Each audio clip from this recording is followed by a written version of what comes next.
Chief justice साहब ने तो कहा था इबाहम पैदा नहीं करना इलेक्शन के हवाले से, लेकिन अब क्या किया जाए जबकि उनकी जो अदलिया है, पाकिस्तान की जो अदलिया है वो ख़ुद ही इबाहम पैदा कर रही है। आज लाहौर हाई कोर्ट ने जो है वो नोटिफिकेशन मुअत्तल कर दिया जिसमें डिप्टी आरओज़ और आरओज़ जो हैं उनके हवाले से पटिशन गई हुई थी, वो भी इमरान खान की पार्टी की तरफ से। बैरिस्टर उमैर खान न्याजी हैं versus election commission of Pakistan, और ये पटिशन ये थी कि जी आप इस ज़िले इंतज़ामिया के लोगों से यानी कि ब्यूरोक्रेसी से जो है आप इलेक्शन ना करवाएं, जो पंजाब की या सिंध की जो ब्यूरोक्रेसी उनसे। तो वो बेसिकली इलेक्शन कमीशन जो है वो काफ़ी अरसे से, मेरे पास पूरी एक ट्रेल है इसकी, टाइम लाइन है। 1 फरवरी को इलेक्शन कमीशन ने अदलिया से कहा कि आप इलेक्शन कराने के लिए जुडिशल अफसरान दें। अदलिया ने उसको कोई जवाब नहीं दिया। 6 फरवरी को बल्कि अदलिया ने जब जवाब दिया तो उन्होंने इलेक्शन कमीशन को जुडिशल अफसरान इलेक्शन के लिए जुडिशरी में से देने के लिए माजरत कर ली। 31 जुलाई को इलेक्शन कमीशन ने एक बार फिर अदलिया दरख्वास्त की। ये भी आप लेटर देख सकते हैं स्क्रीन के ऊपर कि जनाब हमें इलेक्शन करवाना है, तो अदलिया ऐसी है जिसके ऊपर लोगों का एतमाद होता है, तो आप दें, अदलिया दें, ताकि अदलिया के लोग दें, ताकि वो उनकी ट्रेनिंग हो कि इलेक्शन किस तरह करना है, तो इलेक्शन कराया जाए। 8 फरवरी को इलेक्शन है। 31 जुलाई को जब उन्होंने रिक्वेस्ट की तो 19 अगस्त को अदलिया ने जवाब दिया कि इलेक्शन कमीशन की दरख्वास्त को तब कंसिडर करेंगे जब इलेक्शन स्केड्यूल का ऐलान होगा, और जब इलेक्शन स्केड्यूल का ऐलान होगा तो फिर दोबारा फ्रेश रिक्वेस्ट कीजिएगा। 11 दिसंबर को इलेक्शन कमीशन ने आम इंतखाबात ब्यूरोक्रेसी कराने का नोटिफिकेशन जारी कर दिया। 11 दिसंबर को हुआ नोटिफिकेशन, और अदलिया ने इस पर कोई सुप्रीम कोर्ट ऑफ पाकिस्तान का तो पता नहीं, लेकिन लाहौर हाई कोर्ट जो है उसने 13 दिसंबर को ही आज यानी कि नोटिस ले लिया। उन्होंने कहा है कि हाई कोर्ट ने कल कह दिया कि पीटीआई की दरख्वास्त पर आम इंतखाबात ब्यूरोक्रेसी से करवाने का इलेक्शन कमीशन का नोटिफिकेशन मुअत्तल किया जाता है। कल यानी कि जो आने वाला कल है उसमें इलेक्शन स्केड्यूल का ऐलान होना था, जो कि रिक्वायरमेंट है इलेक्शन से कोई 54 या 58 दिन पहले आपको इलेक्शन का स्केड्यूल ऐलान करना पड़ता है। उस इलेक्शन स्केड्यूल के आने के बाद चीज़ें मज़ीद कन्फर्म लाइन से आगे की तरफ बढ़ती हैं, लोग अपने आप को जो है वो ज़्यादा मुतहरिक करते हैं इलेक्शन की एक्टिविटीज़ के लिए। लेकिन आज जिस तरह लाहौर कोर्ट के जस्टिस अली बाकर नचवी ने इमरान खान के बैरिस्टर उमैर खान उनकी पार्टी की तरफ से आए हुई पटिशन को एंटरटेन किया, और उन्होंने बल्कि लाहौर हाई कोर्ट के चीफ जस्टिस को ये मामला भिजवा दिया है कि जनाब अरबों रुपये लगता है कौम का इलेक्शन के ऊपर, तो अगर ये इन ज़िलेई या इन ब्यूरोक्रेट्स की वजह से अगर इलेक्शन जियोपटाइज हो गया, अगर ब्यूरोक्रेट्स इलेक्शन करवाते और जियोपटाइज हो गया, पूरा वही कॉम्प्रोमाइज़ हो जाएगा इलेक्शन, और अगर लोगों ने एक्सेप्ट ना किया इलेक्शन का रिजल्ट तो अवाम का इतना अरबों रुपया जो है वो ज़ाया हो जाएगा। तो उन्होंने दरख्वास्त दायर की है कि जी चीफ जस्टिस को क्या आप लार्जर बेंच तश्कील दें, और इसकी फ़ाइल जो है चीफ जस्टिस को भेजी गई है। और लार्जर बेंच तश्कील देने के बाद इलेक्शन कमीशन ने जब देखा कि ये हो गया, उन्होंने जो है वो ट्रेनिंग रोक दी है उन डिप्टी आरओज़ की, उन आरओज़ की जिन्होंने 8 फरवरी को इलेक्शन करवाना था। अब चीफ जस्टिस ने रोका था मीडिया को कि आपने इबाहम पैदा नहीं करना, लेकिन अब जस्टिस अली बाकर नचवी साहब जो हैं उनसे ज़रूर रब्ता करके देख लें कि जो उनका एक्शन है उसके बाद अगर मीडिया इस पर बात ना करे तो यहाँ पे कोई पाबंदी तो नहीं है, कोई हमारी ज़बान तो नहीं छीन सकते। पाकिस्तान के अदालती निज़ाम जो है वो अभी तो खैर अपने आप को ठीक करने में लगा हुआ है। भुट्टो केस, फिर 200 केस, फिर पता नहीं कौन कौन सा केस, फिर शायद नवाज शरीफ साहब केस भी आ जाएगा। तो बराए करम मीडिया को तो बात करने दें, उसमें तो ज़्यादा सच्चाई हकीकत है एज़ कम्पेयर टू जो पाकिस्तान की जुडिशरी का कंडक्ट रहा है, उसको ही ठीक कर लें तो बड़ी अच्छी बात है। तो अब एक दफ़ा फिर कारनामा है जी लाहौर हाई कोर्ट का, दोबारा बता दूँ, इलेक्शन इबाहम की तरफ जा रहे हैं, इलेक्शन कन्फ्यूजन की तरफ जा रहे हैं। शहबाज शरीफ साहब ने आज कहा कि ये पीटीआई इंतखाबात मुलतवी कराने की साजिश कर रही है। साजिश वैसे अगर ये है तो कौन कर रहा है, ये बड़ा इंटरेस्टिंग सवाल है। इसके साथ साथ आज बड़ी ही आई ओपनिंग स्पीच थी हामिद खान साहब, जब जस्टिस रिटायर्ड शौकत सिद्दीकी साहब जो है उनका बयान हल्फी पढ़ पढ़ के सुना रहे थे, और हम वर्ते हैरत में थे कि पाकिस्तान में क्या हो रहा है, पाकिस्तान में किस तरह इलेक्शंस को मुबैना तौर पे मैनेज किया जाता है। ज़रा पहले आप वो मंजरनामा जो लाइव चला वो देख लें। ये आपको बता दूं एक तो इस प्रोसीडिंग का हवाल कि ये जिस आईएसआई की बात हो रही है, ये ऑब्वियसली मौजूदा आईएसआई की बात नहीं हो रही है। आईएसआई हो रही है जिस वक्त उसके डीजी थे, दूसरे डीजीसी थे जनरल फैज़, ये उस आईएसआई की बात हो रही है। ये आज की आईएसआई की बात जिस वक्त ये नवाज शरीफ साहब का मामला चल रहा था, और ये हामिद खान साहब का मामला नहीं। हामिद खान साहब वकील हैं। जैसे शौकत सिद्दीकी का ये क्लेम है कि उनके घर जो है मुबैना तौर पर जो है वो जनरल फैज़ एक ब्रिगेडियर के हमरा आए और उनको कहा कि नवाज शरीफ को बेल या रिलीफ नहीं मिलना चाहिए इलेक्शन से पहले। ये उनका इल्ज़ाम है। अभी इसका ये साबित नहीं हुआ कि जनरल फैज़ ने ये वाक़या हुआ होगा, लेकिन ये बहुत बड़ा इल्ज़ाम है। और पाकिस्तान के इतने बड़े इंटेलिजेंस ऑफिसर के ऊपर जो साबिक रह चुके हैं, जो जिनके हाथ में इतना बड़ा सेक्शन था ISI का, उन पे ये इल्ज़ाम लगाना एक पॉलिटिकल विक्टिमाइजेशन को इंडिकेट कर रहा है नवाज शरीफ के ख़िलाफ़ जो हुई। और इसके अंदर आज फिर फरीक बनाने की इस्तदा कर दी है, जैसे शौकत सिद्दीकी ने, साबिक army chief general Qamar Javed Bajwa, साबिक DG ISI Faiz Hameed, brigadier retired Irfan Ramay, brigadier retired Faisal Murawwat, brigadier retired Tahir Wafai और साबिक chief justice Islamabad high court Anwar Kansi, साबिक registrar supreme court Arbab Arif. ये तमाशा लगा हुआ है इस मुल्क के अंदर। और फिर आप कहते हैं जी इलेक्शन भी होने, और इलेक्शन के बाद पता नहीं क्या कुछ होना है। मियाँ जावेद लतीफ़ साहब बहुत वार्म वेलकम, फैसल वाडा साहब बहुत वार्म वेलकम, इरशाद भट्टी साहब बहुत वार्म वेलकम। फैसल भाई, ये जो आपने बात सुनी, ये जो फरमा रहे थे आज हामिद खान साहब, इससे कम से कम हम ये तो कह सकते हैं कि नवाज शरीफ के साथ ज्यादती हुई। अभी भी हम कहेंगे नवाज शरीफ के साथ ज्यादती नहीं हुई। बहुत शुक्रिया कामरान शाहिद साहब। आपके सवाल को जवाब देते हुए मैं आपको मीडिया का जज बना लेता हूँ इस टॉक शो का जो आपका है, कि जी बिल्कुल, अगर आज वो बरी जिम्मा हो गए और बाइज्जत बरी हो गए और सर झुका के एहतराम से in the larger interest of the country एक चीज़ एक्सेप्ट हो गई है कि उनके साथ ज़्यादती हुई थी और बरी हो गए, तो हम उसको तस्लीम करते हैं मिठाइयों के साथ, ढोल बाजों के साथ, भंगड़ों के साथ।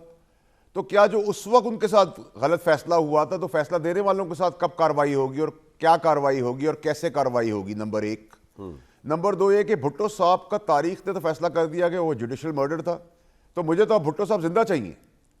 तो भुट्टो साहब को जिंदा कैसे लाएंगे और उस फैसला करने वाले का क्या होगा और कैसे होगा और कब होगा। नस्ला टावर गिराने वाले को क्या किया जाएगा और कैसे किया जाएगा, जिसने आम आदमी के बच्चों समेत उनको सड़क पे ले आए और किसी इदारे के ऊपर किसी NOC देने वाले हो, किसी आर्किटेक्ट, कोई बिल्डर, कोई मिनिस्टर, कोई प्रोविंशियल लीडर, उसके खिलाफ कोई फैसला हुआ। अरबों खरबों डॉलर का नुकसान हो गया रिकॉर्ड एक में, पाकिस्तानी कौम की तकदीर का फैसला हो गया, भिखारी बना दिया। उसको भिखारी बनाने और बनवाने करने वाले का क्या करेंगे और कब करेंगे और कैसे करेंगे।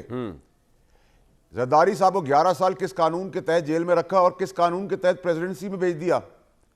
इमरान खान की हुकूमत को किस कानून के तहत 12 बजे खोल के अदालतें मजबूर किया गया कि उसका वो ले नो वोट ऑफ कॉन्फिडेंस। हमारी पार्टी थी, हम पॉलिटिक्स कर रहे थे, हम दौड़ चोड़ करते, खरीदो फरोख्त करते, कोई इंसेंटिव देते, किसी को मिलाते, किसी को गिराते, हमें क्यों मजबूर किया।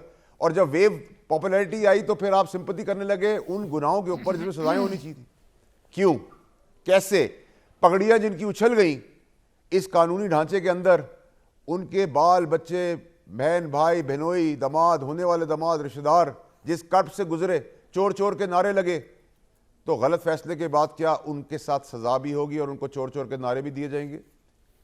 क्या जो कल फैसला था वो गलत था और आज का फैसला ठीक है और आने वाले कल में ये फैसला भी गलत साबित हो गया, तो फिर क्या होगा? हम किस निजाम आपके नजदीक नवाज शरीफ साहब को जो रिलीफ मिल रहा है फैसल भाई, ये फैसले सही हो रहे हैं? नहीं, अगर ये फैसले सही नहीं हो रहे तो वो फैसले ठीक थे, अगर वो फैसले गलत है तो ये ठीक है। तो फिर जो देने वाला फैसला है वो उसके साथ क्या सलूक किया जाएगा, कब सजाएं दी जाएंगी, कब काबू लाया जाएगा, और इस अदालती ढांचे के अंदर जिनके बच्चों के ऊपर अरबों रुपए की करप्शन है उनका एहतसाब कैसे होगा। सादिक अमीन का फैसला कौन कर रहा है, कैसे कर रहा है, क्यों कर रहा है, किस सिफात के तहत कर रहा है? क्योंकि सादिक अमीन तो पाकिस्तान के पूरी दुनिया में कोई नहीं है। सादिक अमीन तो नबी और पैगंबरों की सिफात है, इंसानों की नहीं है। ईमानदारी कह सकते हैं, आपको अपफ्रंट कह सकते हैं, ब्लंट कह सकते हैं, फैसल भाई आपको ये अटेम्प्ट लग रही है कानूनी खेल का ढांचा, आपको अटेम्प्ट लग रही है इलेक्शन डिले, खेल का ढांचा, पिंग पोंग बॉल पे टेबल टेनिस हम कब तक खेलते रहेंगे? कामरान शाहिद साहब, सर मैं ये कह रहा हूं, आपने अपने इब्तिदाई में कहा, जी जी जी जी, जो आपने इब्तिदाई में कहा, हम एनालिसिस, डिबेट, डिस्कशन नहीं कर सकते। हम रोटी नहीं खा सकते, हम खड़े नहीं हो सकते, हम बैठ नहीं सकते, हम बालिग हैं, हम शादी कर सकते नहीं कर सकते, हम बच्चे पैदा कर सकते नहीं कर सकते। हम किस्मतों का फैसला इंसानों के हाथ में कैसे दे रहे हैं, क्यों दे रहे हैं और किस कानून के तहत दे रहे हैं, और किस कानून के तहत जो गलत फैसले हैं वो फैसला करने वालों के लिए क्या एक्सक्यूज ये कि आई एम सॉरी, गलती हो गई तो क्या मैं कल आपका कत्ल कर दूं तो गलती हो गई, आई एम सॉरी, मैं तनसीबात उड़ा दूं तो आई एम सॉरी, मैं जलाओ गिरा करूं तो आई एम सॉरी, मैं मुल्क बेच दूं तो आई एम सॉरी, मैं जदाद खा जाऊं तो आई एम सॉरी, मैं मुल्क के साथ साजिश कर दूं तो आई एम सॉरी, मैं किसी को रोड पे आग लगा दूं तो आई एम सॉरी। तो फिर I am sorry sir, I am also very very sorry this time. Okay. ये चीज को अब क्योंकि हमारे पास फाइज ईसा साहब आ गए हैं चीफ जस्टिस की शक्ल में और अल्लाह ताला ने उनको ये डिवाइन हेल्प के तहत बिठाया है, तो वो यहां से शुरू करें, अपने घर को साफ करें, उधर सजाएं दें, सजाएं एडमिशन नहीं, सजाएं दें, ताकि जो आप ताकतवर हलकों को इल्ज़ाम ठहराते हैं तो उनको हम इल्ज़ाम तब देंगे जब आप जेल देंगे और वो घर जेल से उतार के ले जाएंगे लीडर को, कहेंगे जाओ तकरीर करो, तो हम उनको गुनाहगार कहेंगे। राइट। जब तक आप बेल देते रहेंगे हम किसी को गुनाहगार नहीं कहेंगे, जब तक आप सजाएं दे के रिवर्स करते रहेंगे हम तब तक किसी को गुनाहगार नहीं मानेंगे। अब तो गुनाहगार समझता है कि अगली बेंच के अंदर मैं फारिग हो जाऊंगा और जिसके खिलाफ आया था वो सोचता है अगली बेंच के तहत मैं राइट, मुझे इंसाफ मिल जाएगा। बिल्कुल। किराएदार घर के अंदर है, आपका sentiment बेवा समझ बच्चे जो है सकता हूं। सड़क पे बिलबिला रहे हैं, उनको इंसाफ नहीं मिल रहा। भाई यहाँ पे इंसाफ भी अशराफिया को मिलता है। फैसल भाई आप बिल्कुल ठीक फरमा रहे हैं सर, सब कुछ आपके हक में चल रहा है, फैसले आपके हक में आ रहे हैं, सिस्टम आपके हक में बादू नज़र में नज़र आ रहा है, तो ये तो आज ये जो इसको साजिश समझा जाएगा आपके खिलाफ, ये जो फैसला आ गया इलेक्शन लगता है वो डिले नहीं हो जाए, खुदा खास्ता। मेरे मुंह में खाक, तोबा तोबा, मैंने बात कह दी। आप सही कह रहे हैं, मेरे मुंह में भी खाक अगर मैं भी डिले की बात करूं, मगर कामरान शाहिद साहब गुजारिश इतनी है कि ये तो आज के मौजूदा जो अदलिया के चीफ हैं उनकी मेहरबानी कि अपने अदारे के अपने बंदे की दरख्वास्त नहीं फरियाद सालों बाद सुनी गई, शौकत सिद्दीकी साहब, शौकत सिद्दीकी साहब, ओपन हेयरिंग वो भी यस। लाइव। अब आ जाएं कि जब मैं बात ये कहता था कि शौकत सिद्दीकी साहब को फ़लाँ जर्नल और फ़लाँ लोगों ने जाकर दबाव में ये बात कहने को कहा, तो कहा जाता था कि इसका सबूत कोई है। तो भाई आज अगर आप कह रहे हैं कि शौकत सिद्दीकी साहब शायद इल्ज़ाम लगा रहे हैं या जब तक साबित तो इल्ज़ाम ही है ना। लेकिन मुझे ये बताएं कि इससे पहले जो अदलिया थी, इससे पहले जो ताकतवर लोग थे जिनके बारे में वो कह रहे थे कि जनरल फैज़ साहब या ब्रिगेडियर साहब या दूसरों का नाम जो आपने लिए ना, जनरल बाजवा, क्या उस वक्त की अदलिया या उस वक्त के ताकतवर लोग खुद रहास नहीं कर सकते थे कि ये मेरे पे इल्ज़ाम है, इसको सुना जाए? वो तो सुने देना नहीं चाहते थे भाई। अगर उनमें सच्चाई होती। आप ये कह रहे हैं कि सारा सिस्टम नवाज शरीफ को उतारने पे लगा हुआ था 2000। बिल्कुल। तो नवाज शरीफ का जुर्म क्या था? नवाज शरीफ का ये जुर्म ये ना बताइएगा सड़कें बना दी, ट्रेन बना दी, सही वाला जवाब चाहिए मुझे आज। अच्छा चले आपको सही वाला जवाब ये आता है कि जुल्फ़िकार अली भुट्टो को किस वजह से फांसी हुई थी? तो पॉलिटिकल रीजंस थे ना, रियल पॉलिटिक्स थी। क्या आपको पता नहीं है कि नवाज शरीफ को नाकाबिले तस्खीर पाकिस्तान के दिफा को बनाने तो 98 में किया था ना, मैं 2017 की बात कर रहा हूं। एक सेकंड भाई, एक सेकंड रुक जाएं। क्या सीपैक छोटी वो जरदारी साहब ने किया था सीपैक, तो आपको यार आपने लॉन्च किया, आपने मुआहिदा करके उसको शुरू किया, और जब उसने आना था 2014 के धरने किस लिए थे? आप मुझे ये बता दें, क्या 4 हलकों के हवाले से 4 वो धरने तो आप थे? कह रहे चाइना के प्रेसिडेंट सीपैक को सबोटाज करने की कोशिश थी? बिल्कुल एक आलमी। ये तो बड़े अजीब सा इल्जाम लगा रहे हैं सर आप। नहीं इल्जाम नहीं है ये तो आप खुदा ना खास्ता वो इल्जाम लगा रहे हैं जो इमरान खान लगाते रहते हैं, साजिश के इल्जाम अपने ही इदारों पे। अच्छा मेरी अर्ज सुने ना, ये एक हकीकत है और मैं आज जिम्मेदारी से एक और बात कहने लगा हूँ। जरा आराम से कहिएगा, तसल्ली से। अगर भाई वो जरा डिले टैक्टिक लगा दें। कामरान शाहिद साहब जी, हमें लोग कहते हैं ना कि 16 माह की हुकूमत में डिलीवर कुछ नहीं हुआ, महंगाई नहीं कम हुई, तो आप मेरा ये सवाल नहीं था आपसे सर। यार सवाल बात अच्छा चले इस तरह ना किया। अच्छा कर ले, बात मुकम्मल हो लेने कर ले। मेरे सवाल का जवाब आपने अब तक नहीं दिया, लेकिन आप कर लें बात अपनी, फिर मैं दोबारा कर आप दोबारा सवाल कर लें। सर मैं ये कह रहा था कि अब आपके हक में आबो हवा जा रही है, आप कह रहे हैं आपसे नाइंसाफी हुई, तो आपने इसका जवाब नहीं दिया, आपको उतारा गया, आपने सीपैक का बता दिया मुझे। चले कोई बात नहीं, मैं ये कह रहा हूँ आपको लग रहा है खुदा ना खासा इलेक्शन डिले हो जाएगा आज के इस फैसले से? आपको अगर नागवार गुजरा है नहीं तो मेरे बात मुकम्मल हो लेने दें। कर ले, बताएं मुझे कोई नागवार बात नहीं। अच्छा ठीक है, बात यह है भाई कि जनरल बाजवा, जनरल फैज़ जो अपने इक़्तिदार की हवस में, अपने इख्तियार की हवस में, अपनी ताकत की हवस में जो पाकिस्तान के साथ प्ले करने वाले थे या करने जा रहे थे, अगर हम ये अदम एतमाद ना करते 16 माह हुकूमत ना करते तो पाकिस्तान को नाकाबिले तलाफी नुकसान खुदा ना खास्ता पहुंचने का अंदेशा था। अच्छा, अब मेरा सवाल कि आज की डेवलपमेंट से आपको लग रहा है कि इलेक्शन खुदा ना खास्ता डिले हो सकता है, देखिए मैं और आप क्या करेंगे फिर? देखिए मैं बड़ा क्लियर हूँ, एक लम्हा भी इलेक्शन डिले होंगे तो उसका नुकसान पाकिस्तान को होगा, पाकिस्तानी कौम को होगा, पाकिस्तान की मईशत को होगा, और आप पाकिस्तान जीतने के लिए के तैयार इदारों हैं? को होगा। देखें हार जीत तो फैसला करना है आवाम ने, मगर मैं ये कह दूं कि मुस्लिम लीग नून किसी तौर पर भी एक लम्हा इलेक्शन डिले नहीं चाहती। ठीक है जी, हम अपोज करेंगे, आप oppose लेकिन करेंगे। एक बात जी, जरूर जी, कहना बताएं, चाहता हूँ, बताएं। आप अगर सुन लें तो सर। ये जो बात की जा रही है, आज हामिद खान साहब ने सुप्रीम कोर्ट के अंदर जो सवालात किए, जो उनकी दरख्वास्त पढ़ के सुनाई, जो फरियाद उनकी की, जी। मुझे ये बताएं कि क्या इंसाफ फराहम करने वाले अदारे को 5 साल क्यों सोया रहा? क्या 5 साल ताकतवर अदारे उस वक्त के जो लोग थे उन पर इल्ज़ाम था, उस वक्त के ताकतवर अदारे ने खुद एहतसाबी का एक तरीक़ाकार हर अदारे के अंदर मौजूद है, क्यों ना किया अपने लोगों के खिलाफ? और आज भी ये कहता हूँ, एक सेकंड, आज मैं आपको जवाब दूंगा। जी, आज भी ये कहता हूँ कि 9-10 मई के बाद एक अदारे ने खुद एहतसाबी अपने अंदर की और बहुत से लोगों को सजा हुई, सर, मगर हाजिर सर्विस लोगों के को हुई, रिटायर लोगों को दी जानी चाहिए जो मनसूबा साज थे। ये आप सबका अमूमी मिजाज है। आप मुझे बताइए कि आपको पता था जनरल बाजवा ने आपकी हुकूमत गिराई, आपको पता था जनरल बाजवा ने आपके खिलाफ सारा कुछ किया, बकौल आपके, मैं उसको मानूं या ना मानूं, आप क्योंकि जनरल बाजवा पावर में थे, आपने उनको एक्सटेंशन दे के मज़ीद पावरफुल किया। आपके लोग खड़े हुए हाथ बांध के पार्लियामेंट के अंदर, आप लोगों ने उनको, क्योंकि आप लोग ताकतवर से तायब हो जाते हैं। अब जबकि जनरल बाजवा उतर गए सीट से, अब आपकी बातें सुन लो, अब मैं बदला तो नहीं लूँगा, लेकिन मैं कैसे भूल जाऊं कि ये क्या हुआ इस कौम के साथ। बिल्कुल ठीक कह रहे होंगे नवाज शरीफ साहब, लेकिन अब आप किस बंदे के ऊपर एहतसाब की बात कर रहे हैं? सर एक मिनट, जनरल रिटायर्ड बाजवा, अब general Faiz, retired general Faiz पे बात हो रही है। अब आज आपके साथ कोई भी कुछ, जी वाडा साहब, एक सेकंड, नहीं वाडा साहब एक सेकंड जी, आपने आप सवाल लेके आपने जवाब दे रहे हैं, जल्दी कर लें, जल्दी, मेरा सवाल भी है। मियां साहब जी, मियां साहब, इतने बुरे थे बाजवा साहब, इतने बुरे थे तो भाई एक्सटेंशन क्यों दी थी लेट कर? मैं भी यही कह रहा था, ब्लैंकेट चेक इशू किया था। अब जवाब दे सर मेरी बात से मियां जावेद लतीफ साहब, इतनी हिम्मत होनी चाहिए कि हम कुर्सी पे पंगा ले। हमने भी बर्दाश्त किए गर्म और सर्द मौसम, नाअहल भी हुए, पूरी जिंदगी भी नाअहल हुए, सर आप दें, पगड़ियां भी उछलवाई।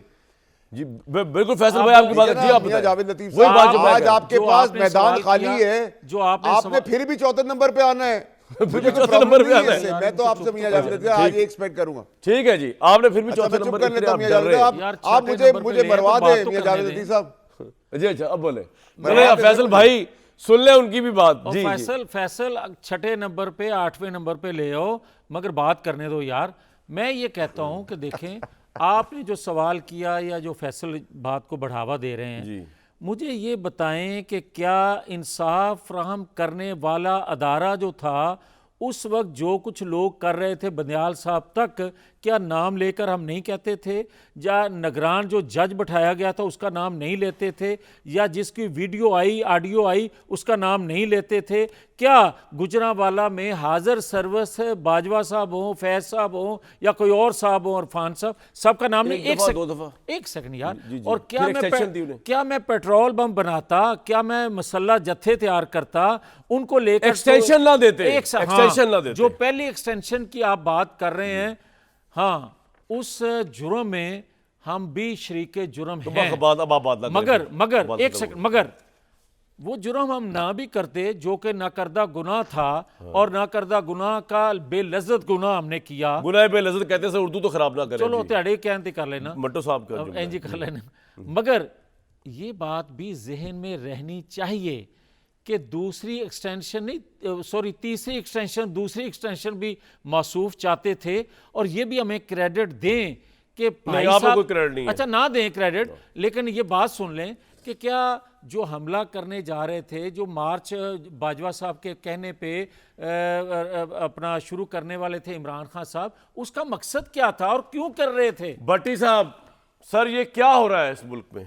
ये लाहौर हाई कोर्ट का फैसला, नवाज शरीफ साहब के बयानात, अब वो बदला तो नहीं लेना चाह रहे लेकिन वो कह रहे हैं हिसाब तो होगा।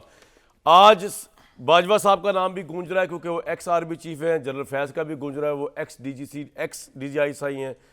सर सिचुएशन कहाँ जाती देख रहे हैं आप सर?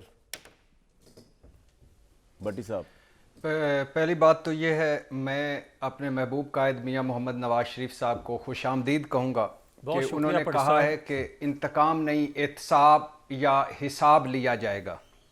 मैं खुशामदीद कहता हूँ, ज़रूर लें एहतसाब और एहतसाब करें और ज़रूर हिसाब लें। इस मर्तबा नहीं फिरना मेरे महबूब कायद, जैसे कारगिल कमीशन से फिर गए, जैसे डॉन लीग किरदारों को बेनकाब करने से फिर गए, जैसे 99 मार्शल लॉ के किरदारों को बेनकाब करने से फिर गए, जैसे 2014 के धरनों के असल मुहर्रिकात को बेनकाब करने से फिर गए।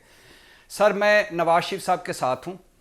पनामा लीक्स छोड़ दीजिए, वो तो चलो सारों को पता है कि बाहर से आई। सुप्रीम कोर्ट पर कौन असरअंदाज हुआ, JIT पे कौन असरअंदाज हुआ, एहतसाब अदालतों पर कोई असरअंदाज हुआ या नहीं, इसकी होनी चाहिए, तहकीक होनी चाहिए। सज़ाएं हुई या दिलवाई गई, तहकीक होनी चाहिए। नाअहली हुई, जेल भेजे गए नहीं भेजे गए, इसके या सही भेजे गए गलत भेजे गए, इसकी तहकीक होनी चाहिए। 2019 में बकौल ख्वाजा आसफ किसने कहा मुस्लिम लीग नून से कि पहले पंजाब ले लें फिर मरकज़ ले लें, इसकी तहकीक होनी चाहिए। कुरान पर हलफ लेकर क्यों एक्सटेंशन दी गई 8 लोगों को बुलाकर, ये किस डील के तहत दी गई थी, किस ढील के तहत दी गई थी, उसकी तहकीक होनी चाहिए। इस्टेब्लिशमेंट की मदद से ख्वाजा आसफ कह रहे हैं कि बाहर गए थे, वो कौन सी इस्टेब्लिशमेंट थी, अमेरिका की, बरतानिया की या बाजवा साहब और फैज़ हमीद की, कि जिनकी मदद से बाहर गए थे, उसकी होनी चाहिए। लंदन में किन से खुफिया मुलाकातें होती रहीं, वो खुफिया मुलाकातें भी मंजर आम पे आनी चाहिए। लंदन प्लान झूठ है कि सच है, वो भी आना चाहिए।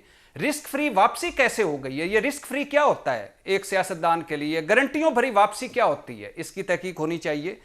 कौन रिस्क फ्री करने वाला है, कौन गारंटियां देने वाला है, इसकी तहकीक होनी चाहिए। 53 दिनों में मफरूरी खत्म, मुजरमी खत्म, अल अजीजिया खत्म, एवनफील्ड खत्म, फ्लैगशिप खत्म, नैब खत्म, एहतसाब अदालत खत्म, इस्लामाबाद हाई कोर्ट खत्म, बायोमेट्रिक खत्म, VVIP प्रोटोकॉल, ये क्या हो रहा है, इसकी तहकीक होनी चाहिए। या नवाज शरीफ आज का सच्चा है या 2018 का सच्चा है या उस वक्त का यार एक बात बताए भट्टी सच्चा है। और सिर्फ दो जुमले और पेट्रोल बम और मुसल्ला जत्थे आप बिल्कुल नहीं फेंकने, लेकिन आप आज भी आपकी दरखास्त नहीं है सुप्रीम कोर्ट में, शौकत सदीकी है सुप्रीम कोर्ट में, आप अभी जाएं नवाज शरीफ साहब एहतसाब इंतकाम न लें, एक दरखास्त दें फाइज ईसा काजी साहब को कि मैं हूं वो फरीक जिसके लिए ये सारा कुछ किया जा रहा था, मैं हूं वो मजलूम, मुझ पे जुल्म हुए, लिहाजा इसकी तहकीक करें। और आप पेट्रोल पंप ना फेंकें। भट्टी साहब सवाल ले लें, रातों को क्यों मिलते थे, सुन लीजिए, रातों को क्यों मिलते थे, गुलाब जामुन क्यों खाते थे, इलेक्शन से पहले कहां वजीर आजम अदालतों ने उसे दिया था, आज बताएं वो सादिक और अमीन है, ये भी बता। अच्छा लेकिन मेरा सवाल और है भट्टी साहब, आपने इनका सवाल का जवाब नहीं देना, सॉरी भट्टी साहब, आप सवाल मेरा आपसे ये है कि आपके नज़दीक नवाज शरीफ के साथ नाइंसाफ़ी हुई या नहीं हुई, जब सारी चीज़ें आपके सामने खुल रही हैं, ये जो जस्टिस शौकत सिद्दीकी बता रहे हैं या जिस तरह वो कह रहे हैं जी फलां अफसर पे इल्ज़ाम लगा रहे हैं, ये हो रहा है, जिस तरह रिलीफ मिल रहा है नवाज शरीफ को, और भी इस्लामाबाद हाई कोर्ट कोई ऐसी बात तो नहीं कि हम उस पर ट्रस्ट नहीं कर सकते कि अगर वो नवाज शरीफ के हक में फैसले दे रही है तो उसके खिलाफ उस पर हम आपके ख्याल में ज्यादती कुछ हुई है या नहीं हुई या बिल्कुल नहीं हुई? सर पहले जब मैं अल अजीजिया एवनफील्ड फ्लैगशिप को देखता हूं, जब मैं कतरी खात जनाब स्पीकर जवाब दो तैनू अपनी मरी बीवी दा वास्ता जे सच बोल दियो बिल्कुल सर प्लीज अल्लाह के नाम पे क्या नाम है आपका, जवेद लतीफ साहब, मुझे आपसे इस घटिया किस्म की गुफ्तगू की तवक्को नहीं थी। नहीं, मेरी बीवी इन चीजों से, आपके लीडरों से, आपसे बहुत बालातर यार, है, तो और मैं उसकी कसम खा के कहता हूं कि मैं आज भी सच बोलता था, कल भी सच बोलता हूं, कन्विक्शन के साथ। आपको मैं अब क्या कहूं जवेद लतीफ साहब, मैं फिर चुप मुझे कसम उसी बीवी की, आज सुन लीजिए इन्होंने जिक्र किया, उसी बीवी की कसम है, अगर किसी के कहने पे आज तक मैंने कोई प्रोग्राम किया हो या जो मैं गलत हो सकता हूं या जानबूझ के झूठ बोला हो, और मैं गुलाम नहीं हूं जवेद लतीफ साहब, अल्लाह के फजलो करम से जीऊंगा, अपनी शराइत पर मरूंगा, अपनी शराइत पर, झूठ नहीं बोलने देंगे। दूसरी बात ये, मैं फैसल साहब की तरफ जाना चाहूंगा, पॉइंट आ गया, बात ये कि अच्छा नहीं, कामरान भाई मेरी बात सुनते जी, जी, जी, जाइएगा, जी, बात जी। सुनते जाइएगा। जब मैं इन सारों को देखता हूं, उनके फ्रॉड झूठों को देखता हूं, मुझे लगता है ज्यादती नहीं हुई। लेकिन आज वक्त आ गया है कि नवाज शरीफ एक तो झूठा है ना, या 2018 का या 2023 का, या वो एक सच्चा है, या 2018 का या 2023 का। नवाज शरीफ क्यों नहीं जा रहा सुप्रीम कोर्ट? क्यों बार बार वो एक ही केसेट फंसी हुई है? मेरे दौर में खुशहाली थी। शौकत भट्टी साहब सिद्दीकी को पॉइंट तो आ गया सुनी गई ना आपका। 4 अच्छा साल के बाद, वो फैसल तो भाई, पहुंच गया। 2 सवालों के जवाब दिए बगैर आपकी जान नहीं छोड़ूंगा ना जाने दूंगा। नंबर 1, पहला वही वाला सवाल, जो सब कुछ आपके सामने अनफोल्ड हो रहा है, नवाज शरीफ साहब के साथ ज्यादती हुई है या नहीं हुई आपके नजदीक? सिस्टम ने, अदालतों ने की है नहीं की? दूसरा सवाल एक और है फिर जी। देखिए जी, दूसरा सवाल भी कर लें सर। नहीं सर, पहले तफसील से जवाब दें इसका, प्लीज बताएं। देखिए कामरान शाह साहब, मैं बिल्कुल आपकी इमोशंस की इज्जत करता हूँ। आप भी मेरी तरह बहुत इमोशनली ड्रिवन और डैमेज्ड हैं। मसला ये कि ज़ाती जो है ना सर, वो ज़ाती तो नवाज शरीफ साहब के साथ बिल्कुल हुई है, क्योंकि इस मुल्क के निज़ाम ने हमें जितनी जितनी इंसाफ पहुँचाए हैं, चाहे वो रात को 12 बजे खुलने का वाक़या हो, चाहे वो 2 महीने का केस 25 साल तक रुलने का वाक़या हो, या 3 बेवाओं को सड़कों पे लाने का वाक़या हो, किसी रेप के इशू के ऊपर ना सजाएं देने का वाक़या हो, 780 लोग जेल में मर जाएं दवाइयों के बगैर, उसका नोटिस ना लेने का वाक़या हो, चाहे रिकॉर्ड एक्ट में अरबों खरबों डॉलर का नुकसान हो, कोई सुनवाई नहीं है। PIA के खसारे के ऊपर स्टे ऑर्डर देने के बाद अरबों रुपए का नुकसान करके ह्यूमन राइट्स की बात कर लेना, स्टील मिल्स को तबाह और बर्बाद होते हुए मुल्क का ठीक, जो अकाउंट है उसको ज़ीरो लाते हुए कोई उसके ऊपर एहसास ना हो, एक आम गरीब आदमी के लिए किसी किस्म का इंसाफ ना हो, एक आदमी जो इलाज के लिए, गरीब आदमी इजाज़त मांग रहा हो कि मैं प्राइवेट इलाज कर लूँगा, उसकी मौत के बाद उसकी सुनवाई होती हो, किसी बेवा को 50 साल के बाद रिलीज़ कर दिया जाता हो कोर्ट से। तो इन सब चीज़ों को मद्देनज़र अगर मैं रख सकता हूँ तो उसके बाद मैं समझता हूँ कि सभी के साथ ज़ाती हो गई है। अब प्रॉब्लम ये है कि मुझे ये भी नहीं पता कि जिसके साथ आज ज़ाती हो रही है उसका जो पहली ज़ाती हुई थी वो गलत थी, सही थी, आज की सही है या आने वाले फैसल भाई कल एक की बात सही बताएं, है। अवाम तो में अब हम जाएंगे किधर? अवाम में करप्शन का परसेप्शन चेंज हुआ है नून लीग का इन केसेस में रिलीफ से? देखें, अवाम में करप्शन का डायमीटर और सेंटीमीटर और बैरोमीटर बढ़ गया है, क्योंकि करप्शन के अंदर अब हम पहले सियासतदान की पगड़ी उछालते थे, अब हम अदलिया की, निज़ाम की और उसके रूल्स एंड रेगुलेशन की उछाल रहे हैं, और अब हम उस हद तक जा रहे हैं जिधर हमारा सोसाइटी पोलराइज थी। हम बहस कौम के साथ खड़े नहीं होने वाले थे, और अब इतनी डिवाइड हो गई कि जज आपस में जजों के खिलाफ लिख रहे हैं। तो जो इंसाफ करने वाला है, पूरा पाकिस्तान, इंसाफ देने वाला है, पूरे पाकिस्तान में फैसल भाई ये परसेप्शन है कि नवाज शरीफ चौथी दफा प्राइम मिनिस्टर बनने जा रहे हैं। आप ये फरमा रहे हैं कि जी अकेले इलेक्शन लड़ रहे हैं लेकिन फिर भी दूसरे तीसरे चौथे नंबर पे आएंगे, तो पहले में कौन आएगा भाई अगर ये नहीं आएंगे? देखिए सर, मैं तो मैं सर आपको सिर्फ इसमें ये बताता हूँ कि नलायकी का तो कोई इलाज नहीं है ना। नलायकी एक ऐसी चीज़ है जो आपके साथ जिंदगी चलती है। अगर आपका टीचर आपको पास करने के लिए तैयार हो और वो 10 मार्क्स की जगह फिर उसको खाली पर्चा छोड़ के आए तो ज़ीरो ही लगेगा ना, वो क्या करेगा उसके अंदर? तो नलायकी का तो आप कोई जवाब नहीं दे सकते, ना मैं आपको दे सकता हूँ, और नाअहली का भी मैं आपको जवाब नहीं दे सकता। अगर 20 साल के आदमी का फैसला 80 साल का आदमी लिखेगा तो मैं उसका भी जवाब नहीं दे सकता। अगर मफरूरी के बाद बेल हो जाती है और वक्त ज़रूरत प्लेटलेट्स ठीक हो जाते हैं तो मैं उसका जवाब भी नहीं दे सकता। मैं उन सब इंसाफ की चीज़ें जो आपने के तहत की थी, बेटे के साथ पैसे ना लेने पर, मैं उसका जवाब भी नहीं दे सकता। मैं इमरान खान की हुकूमत को रात 12 बजे डंडे के जोर पे गिराने का भी जवाब नहीं दे सकता। बिल्कुल ठीक सर, मैं सब किसी भी चीज़ का जवाब नहीं दे सकता। मैं सिर्फ ये कहता हूँ कि फाइज़ साहब के होते हुए मैं समझता हूँ कि अदालतों की छुट्टियाँ जो हैं वो उसको नज़रसानी की जाए उसके ऊपर, क्योंकि इतने गरीबों के मसले हैं, कई हज़ार केसेस पेंडिंग हैं।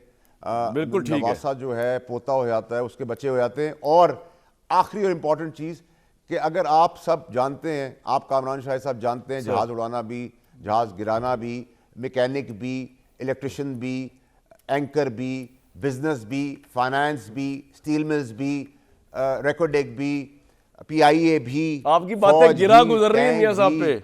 आप सब कुछ अगर आप जानते हैं और आप ही निज़ाम को समझते हैं और कानून में सब कुछ लिखा हुआ है, तो सर आप बिस्मिल्लाह करें पाकिस्तान की भागदौड़ अपने हाथ में संभालें। सर, पॉइंट हम आ भी गया। खुश होंगे, खुशहाल पाकिस्तान को देख फैसल लेते भाई, हैं। पॉइंट आ गया। तारीखी फैसलों के साथ पाकिस्तान खुदा ना करे बदतरीन कुछ तारीखियों समझ आए में जा आपकी गुफ्तगू में। आप कह रहे हैं कि नवाज शरीफ साहब अगर खाली पेपर भी लेके आएंगे तो पास हो जाएंगे, तो पूछना ही पड़ेगा उनको पास करेगा कौन। एक ब्रेक के बाद जानते हैं जिस बारे में।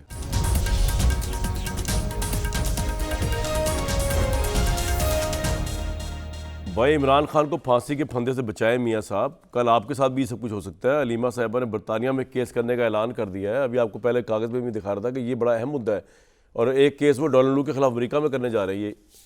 मुझे ये बताएं कि फिर अपनी अदालतों पे एतमाद नहीं है? क्या दूसरों के फैसले इन्हीं अदालतों से नहीं सुनते रहे? क्या पाकिस्तान पर अदम एतमाद कर रहे हैं, या सिस्टम पर अदम एतमाद कर रहे हैं, या उनको कोई इंतकाम उनसे कोई ले रहा है तो उसका नाम लें? हम तो नाम लेते थे ना कि अदारों में बैठे ये लोग जो हैं ये हमारे साथ ज़्यादती कर रहे हैं। ये किसी का नाम ले लें कि मेरे साथ ये अदारे को हिट करते हैं। इनका मकसद रियासत को कमज़ोर करना है, इनका रियासत को बदनाम करना मकसद है। मुझे ये बताएं कि पाकिस्तान भर में जुल्फ़िकार अली भुट्टो फांसी चढ़ गया, उसने आलमी अदालतों का दरवाज़ा खटखटाया, ये तो शुरू में कहने लग गए थे। बड़ी अलार्मिंग बातें की अलीमा साहब। सजाए मौत इमरान खान को नहीं, अवाम को होने जा रही है। अंबानी पीटीआई को फांसी के फंदे से बचाएंगे। हमें अफसोस है कि हमें आलमी अदालतों में जाना पड़ रहा है। इमरान खान के बेटे सलमान कासिम फैमिली बरतानिया में केस करें। एक दफ़ा एक भट्टी साहब की राय। भट्टी साहब, आपके ख्याल में ये बड़ी जायज़ डिमांड है अलीमा खान साहबा जो आलमी अदालतों में जा रही है इमरान खान को इंसाफ लेने के लिए? नवाज शरीफ साहब को इंसाफ मिल रहा है तो इमरान साहब को भी मिल जाएगा, ऐसी क्या बात है भाई? पहली बात तो ये है कि वो ज़ाहिर है बहन है, वो बेहतर समझती हैं कि जाना चाहिए कि नहीं जाना चाहिए, लेकिन मुझे नहीं लगता कि कोई असर पड़ेगा बरतानवी अदालत में जाने से या ठीक डोनाल्ड ट्रंप पर केस करने से, या कोई, मुझे ऐसा नहीं लग रहा कि कोई असर पड़ेगा। भट्टी साहब, अप्रूवल रेटिंग क्या है PMLN की? इलेक्शन चाहेंगे ये हो जाए वक्त पे? अगर दूसरा फ्री मुकाबले में नहीं फिर तो यही है ना। देखिए एक बात तो ये है ना कि मैं हैरान ये होता हूँ कि जो इलेक्शन डिले के लिए कौन बात कर रहा है। हालांकि चीफ जस्टिस साहब को उनको पकड़ना चाहिए या बुलाना चाहिए। जरदारी साहब कह रहे हैं चंद हफ्तों के लिए आगे चले जाएं, मौलाना साहब कह रहे हैं चंद हफ्तों के लिए आगे चले जाएं, MQM कह रही है कि अगर शफाफियत के लिए आगे चले जाएं, और जवेद लतीफ़ साहब के अमीर मकाम कह रहे हैं कि बर्फबारी होती है तो अगर चंद हफ्तों के लिए आगे चले जाएं। तो ये पता नहीं क्यों चल रहा है। मुझे इलेक्शन आपको लग रहा है कि ये भी ऐसा आपकी अपनी असेसमेंट क्या है कि कितना आप जीत लेंगे, या आप ऊपर से कही जा रहे हैं कि जी इलेक्शन डिले नहीं होना चाहिए, अंदर से आप भी चाह रहे हैं इलेक्शन नहीं हो क्योंकि तहरीक इंसाफ पॉपुलर लग रही है आपको? मैं एक सियासी जमात का कारकुन बाद में हूँ, मैं एक पाकिस्तानी हूँ, मुझे यहीं रहना है, यहीं मरना है। जी मैं पूरी ऑनेस्टली ये अपनी ओपिनियन दे रहा हूँ कि एक दिन जो डिले होगा इलेक्शन रियासत को नुकसान होगा। मैं ये बात कह रहा हूँ कि पाकिस्तान के अंदर दहशत गर्दी की जो एक नई हवा चली है, देखना होगा कि ये दहशत गर्दी की हवा को सपोर्ट कौन करने वाला है और किस तरह ये मुनज़्ज़म हुए हैं। दूसरा मैं ये आपको कहना चाहता हूँ कि पाकिस्तान की मईशत का जो हाल है, पाकिस्तान के 7 से 8 करोड़ लोग वो हैं जो 2 वक्त की रोटी नहीं खा सकते। एक वक्त की रोटी खाते हैं तो दूसरे की फिक्र करते हैं। रियासत जो होती है वो अपने ऊपर रहने वालों को 2 वक्त की रोटी यकीनी बनाती है। यकीनी बनाएंगे जो आप पावर में आएंगे? देखिए बात यह है कि हमने करके दिखाया है। अच्छा, आइंदा भी दिखाएंगे। ठीक है भट्टी साहब, ये करके दिखाएंगे तो इनको मौका दे देते हैं यार, क्या ख्याल है? आपने मैंने तो वोट डालना नहीं किसी पार्टी को, इनको मौका दे देते यार इस इलेक्शन में। हद हो गई है, मौका दे देते हैं, मौका मिल चुका है, हद हो गई। आप भी बड़े भोले आदमी हैं भाई। इस वक्त मियां मोहम्मद नवाज शरीफ मेरे महबूब कायद ही हैं, वो उन्होंने जीतना है, वही आगे हैं। लेकिन मैं एक बात पे हैरान हूं कि मेरे महबूब कायद ने अभी तक कोई प्लान नहीं, कोई विजन नहीं, कोई रोड मैप नहीं, कोई कर्जे, कोई महंगाई, कोई बेरोजगारी, कोई गुर्बत। साहब आपको 2013 में भी रोड मैप नजर आया था जब लोड शेडिंग का खात्मा किया था? आपको रोड मैप नजर आया था भाई? एक मैं बात महंगाई को कंट्रोल किया था? पहले आज जब ISI पे बात हो रही थी तो जजेस साहब ने बड़ी मेरे दिल की बात की। उन्होंने कहा कि जनाब इदारे बुरे नहीं होते, इंडिविजुअल्स के ऑर्डर्स के ऊपर बात होती है। उस वक्त के इंडिविजुअल जो थे उन पे बात की जानी चाहिए। इधर ISI पे हमें फ़ख्र है। मौजूदा ISI ने ऑब्वियसली DG ISI को क्रेडिट जाएगा, जिस तरह ख़ास तौर पे दहशत गर्दों को तो कंट्रोल करते हुए तो उनका काम होता ही है, लेकिन जिस तरह डॉलर माफिया पे हाथ डाला है, जिस तरह उन्होंने सिविलियंस की मदद की है, सिविलियन गवर्नमेंट की, ख्वाह वो शहबाज शरीफ साहब की थी या वो ख्वाह मौजूदा हुकूमत निगरान, ऑब्वियसली आर्मी चीफ की विजन के तहत, उसको तो अप्रिशिएट करना चाहिए। कोर्ट में भी उसकी बाज़गश्त सुनाई दी। ISI पे हमें फ़ख्र, एक ब्रेक लूँगा जी।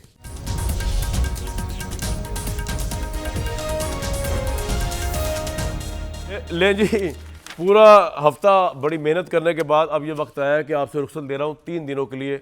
मंडे को इंशाल्लाह मिलेंगे, मुझे दीजिए इजाज़त।